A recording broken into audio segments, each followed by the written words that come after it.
Hey guys, all right, so wrapping up our first day of timber framing here at North House Folk School. And Glenn and I have, can I see it? Yep. This is all three, well technically all six of the corner posts, or not the corner posts, but the posts for our timber frame. And there's another one in the background there. But I gotta tell you, this whole place, the whole campus of North House Folk School is effing amazing.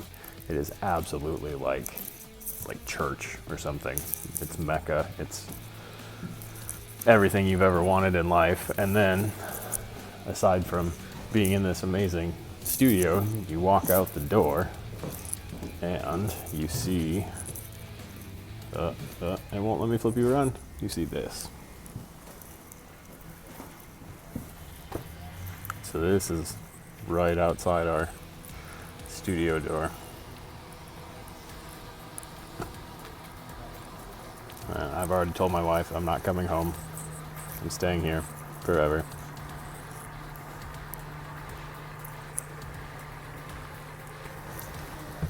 All right, so that's kind of it.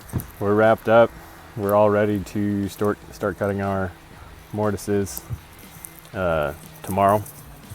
But once we do that, once the timbers themselves, or the posts themselves are all ready to rock and roll, and then we'll cut the girts and the wall plates, and then the scantlings, the rafters, and the wind braces, the knee braces. So it's exciting. Day one down, 8 more to go. Until next time.